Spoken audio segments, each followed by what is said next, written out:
বন্ধুর মির্কি ব্যামো আছে নাকি?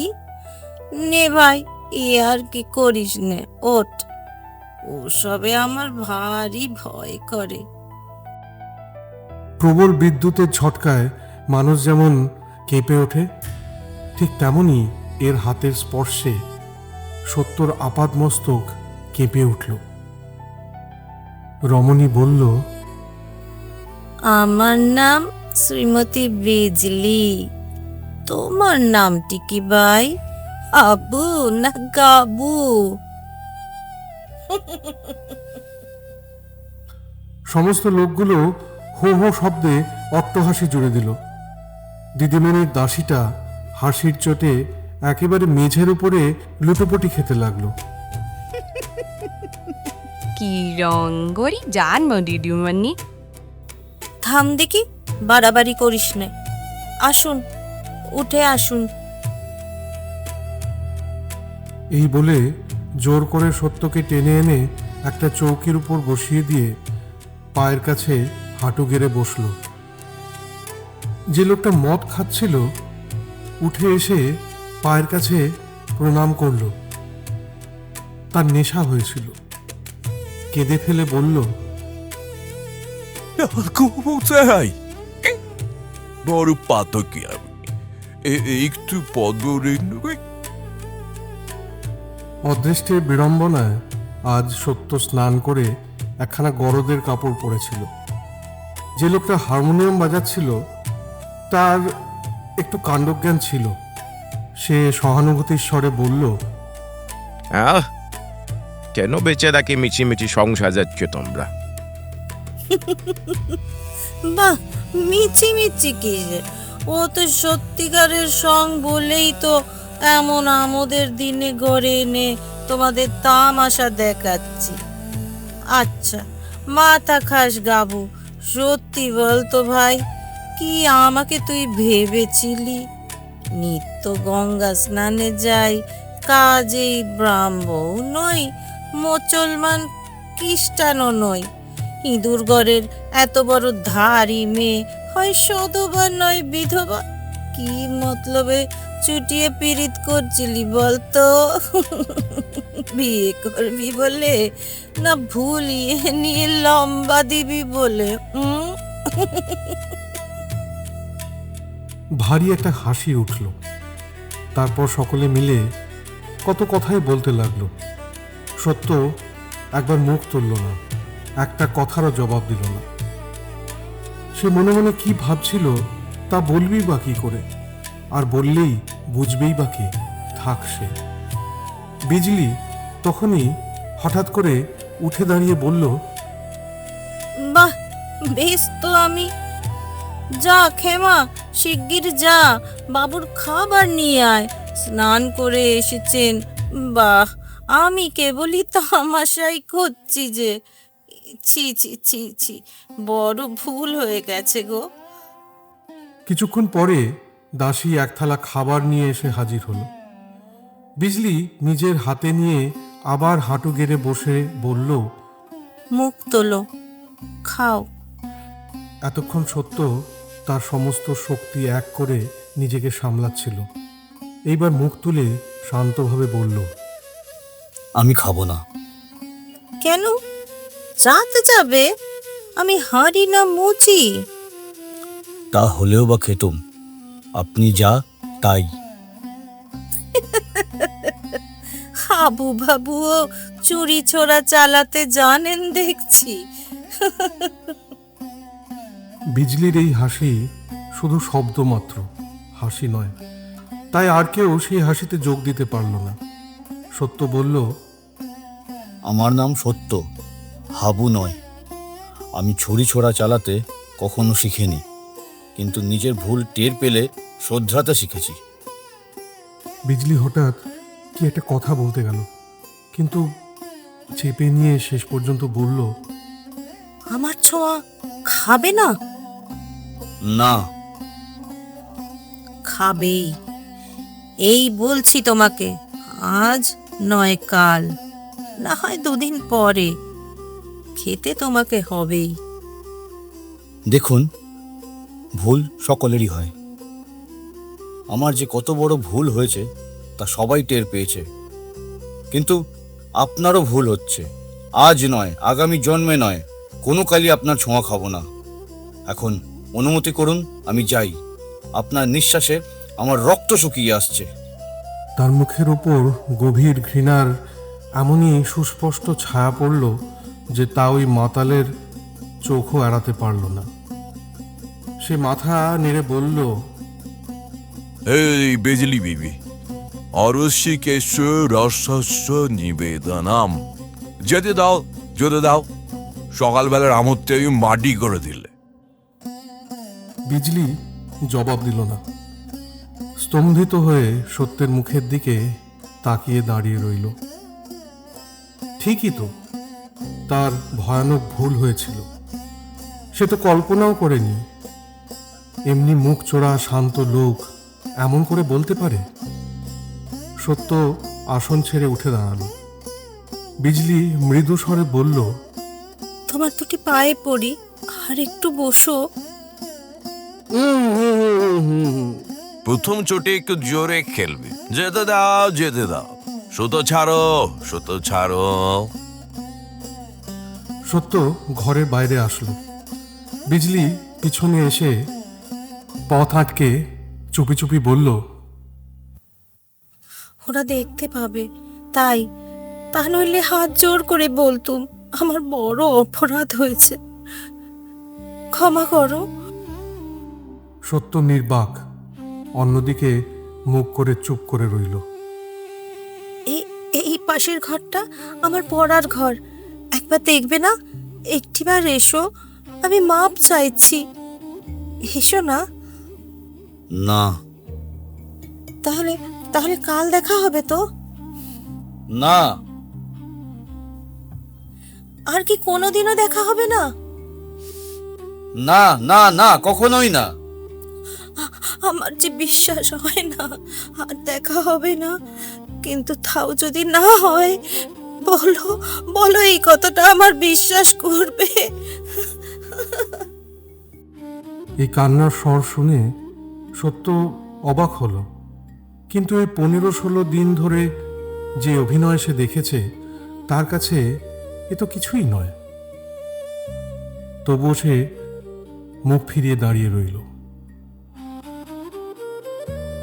সে মুখের রেখায় রেখায় সুদৃঢ় অবিশ্বাস দেখে বিজলির বুক ভেঙে গেল। কিন্তু সে করবে কি?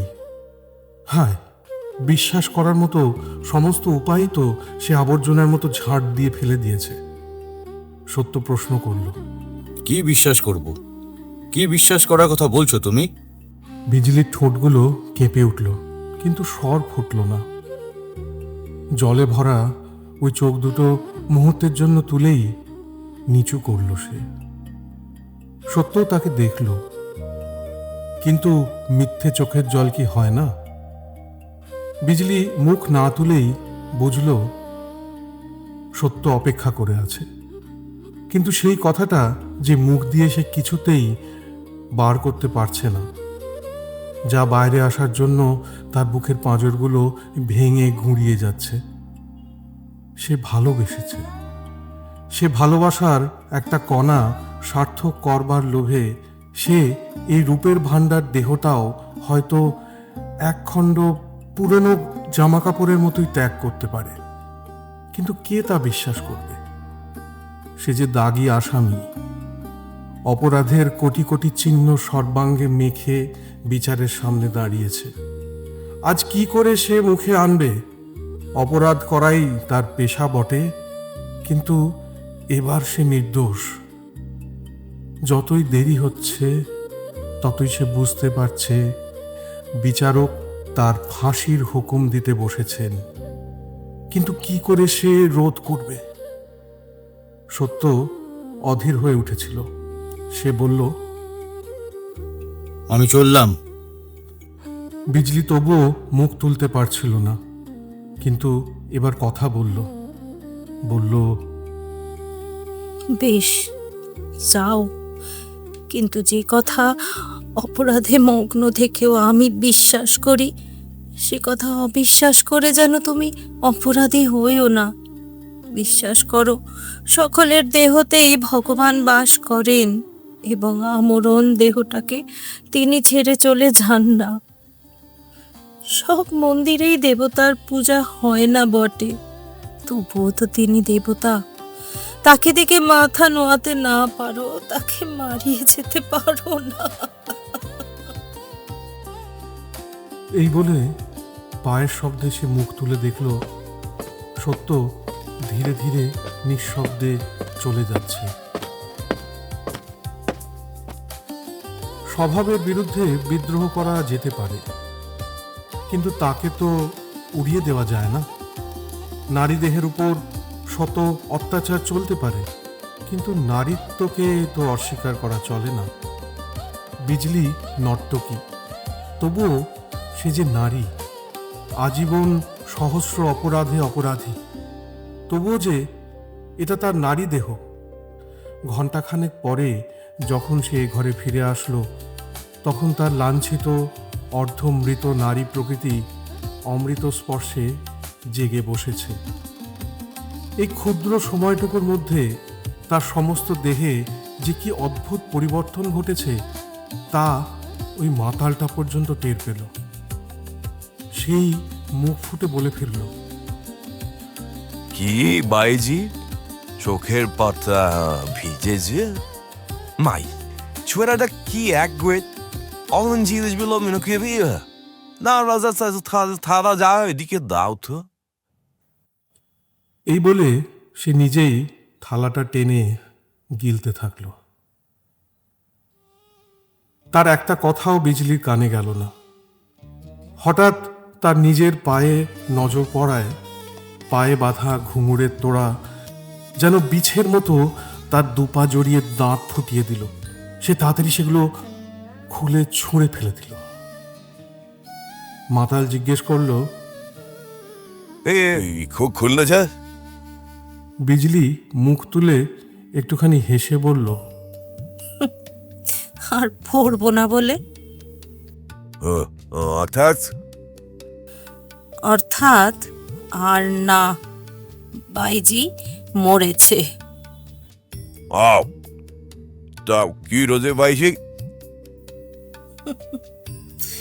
যে রোগে আলো জ্বললে আধার মরে, সূর্যি উঠলে রাত্রি মরে, আজ সেই রোগেই তোমাদের বাইজি চিরদিনের জন্য মরে গেল বন্ধু।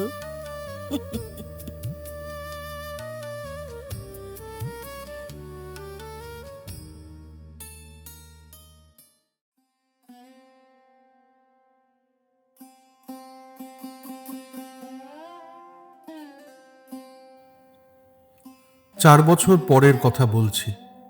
কলকাতার একটা বড় বাড়িতে জমিদারের ছেলের অন্নপ্রাশন। খাওয়ানো দাওয়ানোর বিরাট ব্যাপার শেষ হয়ে গেছে।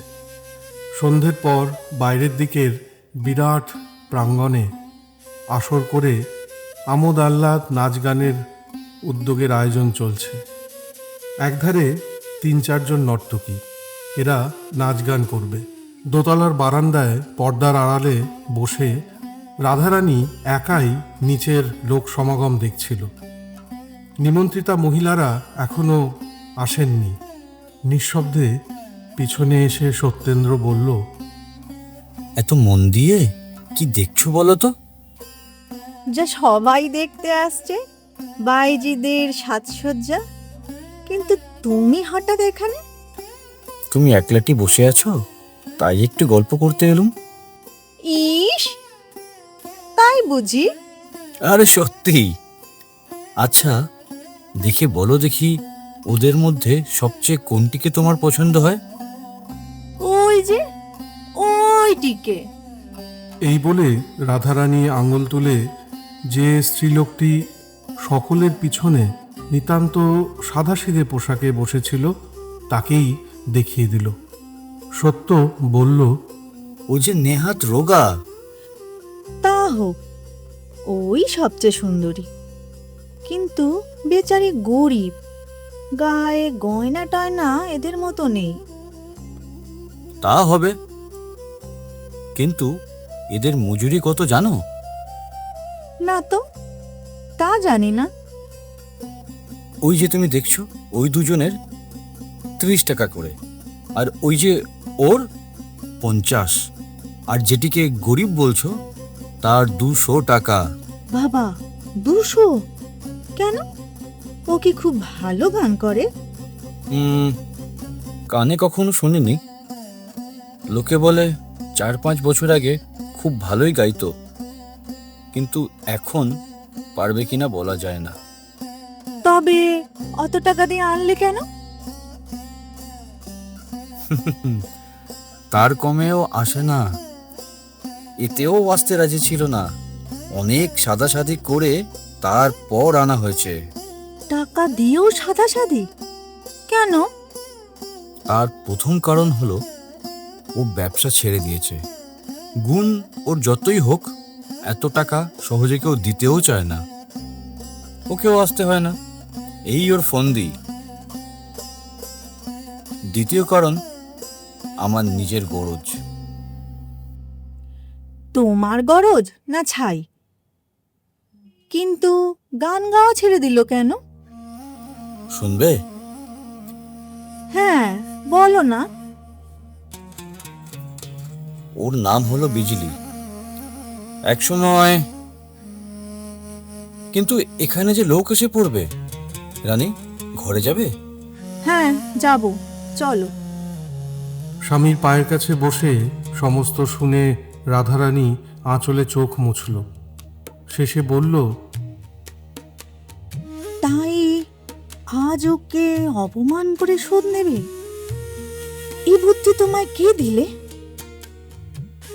এদিকে সত্যেন্দ্রর নিজেরও চোখ শুষ্ক ছিল না, অনেকবার গলাটা ধরে আসছিল। তিনি বললেন, অপমান, অপমান বটে, কিন্তু সে অপমান আমরা 3 জন ছাড়া কেউ জানতে পারবে না, কেউ জানবেও না।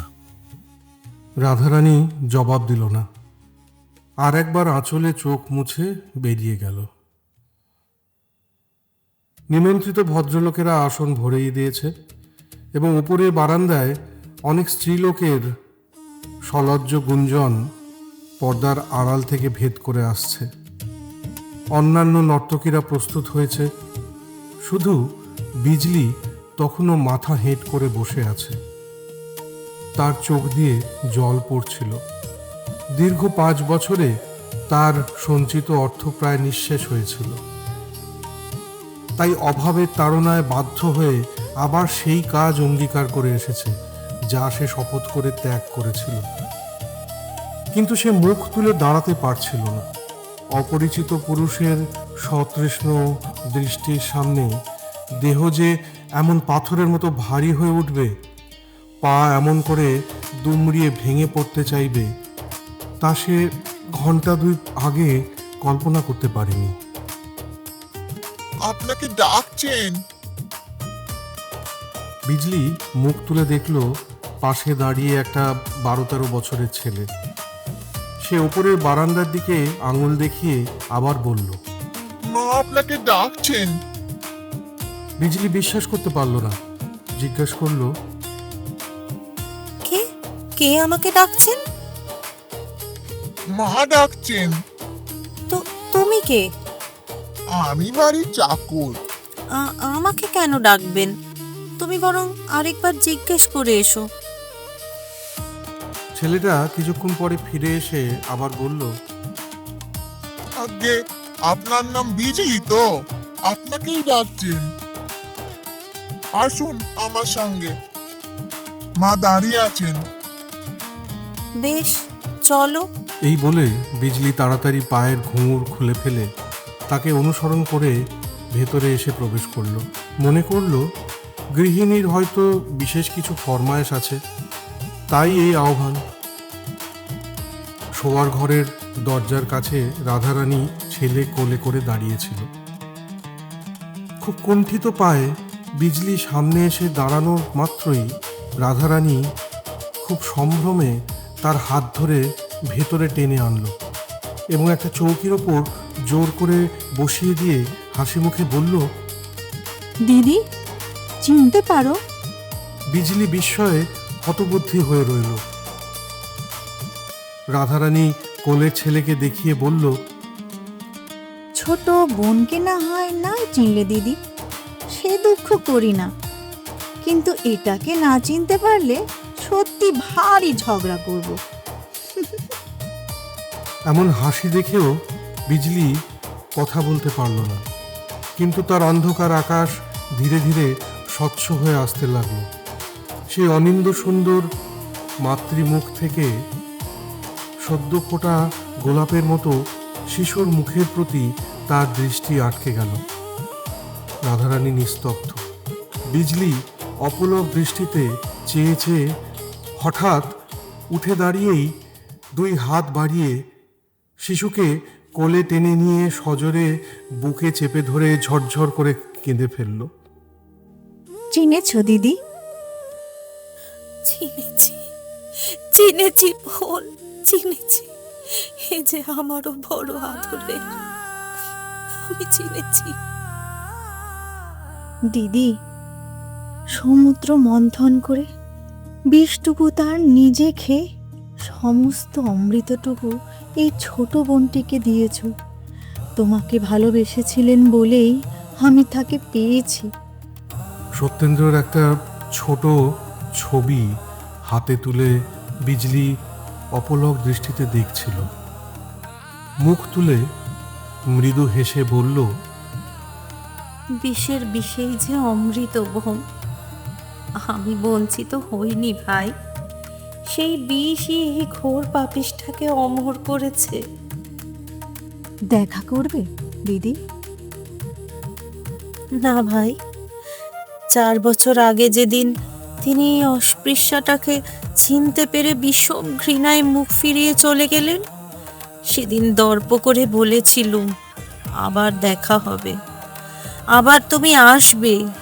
কিন্তু সেই দর্প আমার রইল না, আর তিনি এলেন না। কিন্তু আজ দেখতে পাচ্ছি কেন দর্পহারি আমার সে দর্প ভেঙে দিলেন।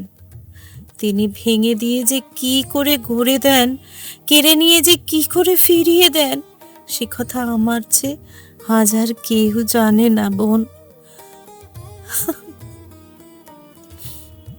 প্রাণের জ্বালায় ভগবানকে নির্দয় নিষ্ঠুর বলে অনেক দোষ দিয়েছি, কিন্তু এখন দেখতে পাচ্ছি এই পাপিষ্ঠাকে তিনি কি দয়া করেছেন।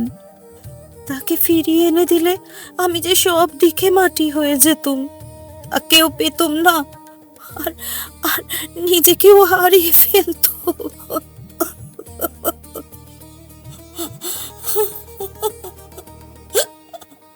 কান্নায় রাধারানীর গলা রুদ্ধ হয়ে গিয়েছিল।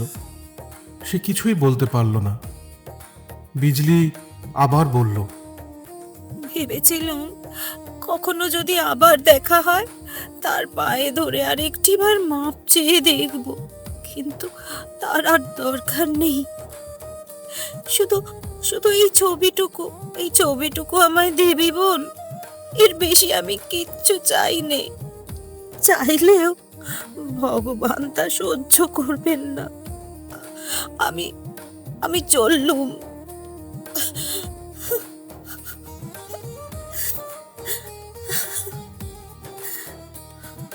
এই বলেই হঠাৎ সে উঠে দাঁড়ালো। রাধারানী গাঢ় স্বরে জিজ্ঞেস করল, আবার কবে দেখা হবে দিদি? দেখা দেখা আর হবে না বোন। আমার একটা ছোট বাড়ি আছে, সেইটে বিক্রি করে যত শীঘ্র পারি আমি চলে যাব। ভালো কথা, বলতে পারো ভাই, কেন হঠাৎ তিনি এতদিন পরে আমায় স্মরণ করেছিলেন? যখন তার লোক আমাকে ডাকতে যায় তখন কেন একটা মিথ্যে নাম বলেছিল? লজ্জায় রাধারানীর মুখ আরক্ত হয়ে উঠেছিল। সে নত মুখে চুপ করে রইল। বিজলি কিছুক্ষণ ভেবে বলল, বুঝেছি, আমাকে অপমান করবেন বলে, তাই না? তাছাড়া এত চেষ্টা করে আমাকে আনবার তো কোনো কারণই দেখিনি। রাধারানীর মাথা আরো হেঁট হয়ে গেল। বিজলি হেসে বলল, এতে তোমার লজ্জা কি বোন? তবে তাঁরও ভুল হয়েছে। তার পায়ে আমার শত কোটি প্রণাম জানিয়ে বলো, সে হবার নয়, আমার নিজের বলে আর কিছুই নেই। অপমান করলে সমস্ত অপমান তাঁর গায়েই লাগবে। বয়সে ঢের বড় হলেও তোমাকে আশীর্বাদ করবার অধিকার তো আমার নেই। আমি কায় মনে প্রার্থনা করি বোন, তোমার হাতের নোয়া অক্ষয় হোক। আজ আমি এলাম বোন, ভালো থেকো, ভালো থেকো তোমরা সকল। সাহিত্যের পাতা থেকে উঠে আসা অনেক গল্প উপন্যাসের মধ্য থেকে আজ শোনালাম শরৎচন্দ্র চট্টোপাধ্যায়ের অনবদ্য একটি ছোট গল্প, আঁধারে আলো। গল্পটি আপনাদের কেমন লাগলো কমেন্ট করে জানাতে ভুলবেন না যেন। আর আমাদের কাজ ভালো লাগলে গল্পতে একটা লাইক করে চ্যানেলটা সাবস্ক্রাইব করে দেবেন প্লিজ। আর নোটিফিকেশান পেতে পাশের বেল আইকনটা প্রেস করতে ভুলবেন না যেন।